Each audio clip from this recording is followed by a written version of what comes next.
Then we went on to make Skate Town. And I saw this kid walking down the street while I was at a rehearsal hall casting. And I was just went outside to get some air and a drink. And I was just kind of standing there. And I saw this kid walking down the street. And I called him over. And I said, "What do you do?" And he said, "I'm a carpenter." And I said, "Do you have a business card?" And he handed me his business card. And it said carpenter on it. And I said, "Are you into athletics?" And he said, "Yeah." And I said, "What?" And he said, "Football." And I said, "Where are you from?" He said, "Texas." And I said, You may be into football, but you're into something else."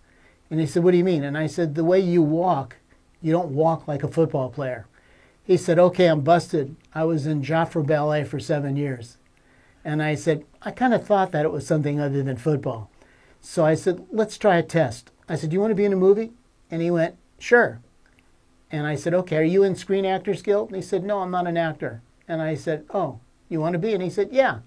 He said, "It beats carpentry." And I said, "Okay, I'm going to go back in the studio. I want you to come into the studio after I go in. I want you to find me. I want you to come up to me. And I don't want to look at you because I know what you look like. I want to look at the people in the audience that are around, there in the building and see what reaction they have." And he said, "Okay." So I walked in, and all of a sudden, about a minute later, I'm sitting in my chair, and the door opens, and this guy walks in. The light from behind him silhouetted him tremendously. And I looked around, and the women dropped their purses as he walked up to me with this gait of an athlete. And when he got there, I looked at all the women, and they were mesmerized. And I said, "You're hired." And that's all there was to it, except that by the time I got to Columbia Pictures, they said, "Wait a minute, you want to make a $5 million movie with a star of the movie that's not in Screen Actors Guild and nobody ever heard of?" And I said, "Yes." And they said, "Why?" And I said, "Because he has the same charisma as my best friend when I was 11 years old." And they said, "Who was that?"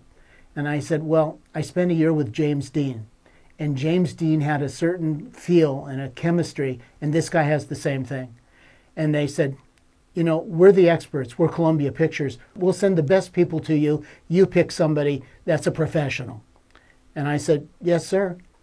So they sent people to me, and at the end of 3 weeks, they called me up into the office of the president, and I walked into the office, and they said, "Who that we have sent you have you picked to be the star of your movie?" And I said, "Well, you may as well pick him because I have seen all the people you sent me, and nobody's as good as that kid I found before." And they said, "Okay, you can have him, but write in a part for a name and find me a name." And I said, "Well, Scott Baio has a TV series called Chachi, and he was just in Happy Days, and all the kids like him. Is he acceptable for your co-star?" And the executive producer of the movie had never heard of him, but the president of the studio did. He told him, "This guy's fine." So I made a deal, got Scott Baio to be the co-star, the manager of the opposing opponent in Skate Town. The story was basically West Side Story on wheels, rival gangs. And the kid that I found, his name was Patrick Swayze. He went on to do other things.